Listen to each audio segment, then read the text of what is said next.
Assalamualaikum warahmatullahi wabarakatuh.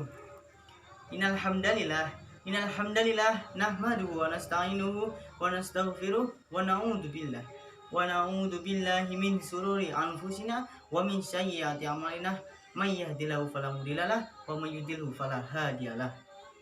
Asyhadu an la ilaha illallah wa asyhadu anna Muhammadan abduhu wa rasuluh la nabiyya wa la rasula ba'da amma ba'du. Pertama-tama dan yang paling utama, marilah kita panjatkan puja dan puji syukur kita kehadirat Allah Subhanahu wa taala yang telah memberikan banyak sekali nikmat sehat, nikmat sempat, nikmat bisa sholat.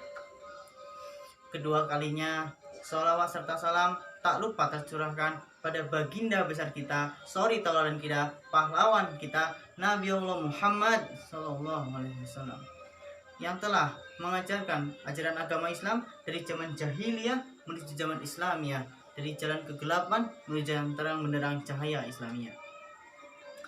Perkenalkan, nama saya Ahmad Fauzan Alika Putra. Berdirinya saya di sini akan membawakan sebuah ilmu yang berjudul Pemuda Kuat Generasi Bangsa. Apakah pemuda kuat itu? Apakah pemuda yang kuat adalah pemuda yang memiliki otot kawat tulang besi? Bukan. Pemuda yang kuat ialah pemuda yang kuat iman, kuat pendirian. Pemuda zaman sekarang banyak sekali yang tidak kuat imannya, terutama ketika puasa Ramadan. Puasa Ramadan, pemuda-pemuda itu banyak sekali yang medot, yang tidak menunaikan ibadah puasa, padahal itu sudah kewajibannya. Jikalau seseorang memiliki iman yang teguh, maka ia bisa menahan godaan-godaan. Bagaimana cara kita bisa beriman? Apakah dengan mengucapkan 2 syahadat kita bisa menjadi orang yang beriman? Bisa, tetapi pula tidak. Karena orang yang beriman ialah orang yang ketika ia sudah menganggap Allah adalah Tuhannya, agama Islam adalah agamanya, dan Rasulullah SAW adalah nabinya. Seperti yang biasa kita ucapkan sehari-hari, yang berbunyi, A'udzubillahi minasyaitonirrajim, bismillahirrahmanirrahim.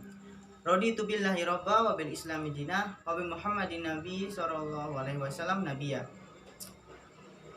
Yang artinya, aku rela Allah sebagai Rabbku, aku rela Islam adalah agamaku, dan aku rela Muhammad adalah nabiku. Nah, orang yang beriman biasanya dia bisa kuat terhadap maksiat. Zaman sekarang pemuda tersesat, suka maksiat, dan selalu berkata yang tidak-tidak. Semisal, jikalau orang lagi reunian, lagi ngumpul, lagi bareng-bareng, dia dihidangkan sebuah minuman. Minuman itu ada yang haram, ada yang tidak. Ketika ia mendengarkan kata-kata setan, dia akan memilih yang haram. Semisal saja itu arak, maka ia akan meminum itu. Tapi jika iman dia kuat, dia akan memilih yang tidak haram, dan dia akan menjadi seorang yang beriman. Dan ketika engkau sudah percaya pada Allah, maka kau sudah dicukup untuk dikatakan orang yang beriman. Yang kedua itu adalah kuat pendirian. Orang yang kuat pendiriannya, maka bisa disebut pemuda yang hebat. Semisal, kamu punya pendirian, kamu taat pada Allah, kamu punya pendirian agamamu ini, agama Islam, maka ketika itu kamu sudah dicap sebagai pemuda yang hebat.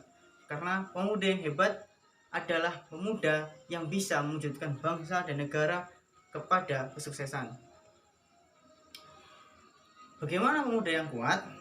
Pemuda yang kuat itu bukan pemuda yang bisa menang gulat, karena sebuah hadis mengatakan pemuda yang kuat itu bukan pemuda yang menang gulat, tapi orang yang kuat bukan orang yang menang gulat, tetapi orang yang bisa menahan amarahnya. Menahan amarah itu nggak mudah.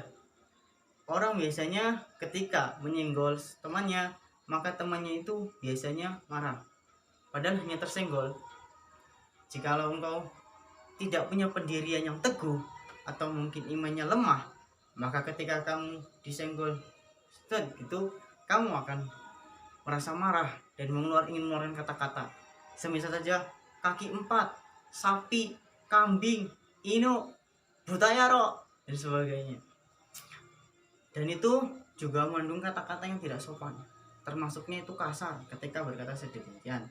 Dan ketika diucapkan orang yang lebih tua, itu lebih parah lagi. Terutama orang tua mengatakan semisal bagayaro dalam bahasa Indonesia atau mungkin bahasa Jawa. Nah, itu termasuknya tidak boleh. Pemuda yang baik, pemuda yang kuat, pemuda yang bermartabat itu selalu berkata yang sopan, yang baik-baik, enak didengar. Karena pemuda itu seharusnya menjadi seorang yang bisa diandalkan, bisa menjadi suri tauladan. Mungkin cukup sekian dari saya. Wabillahi taufiq wal hidayah. Wassalamualaikum warahmatullahi wabarakatuh.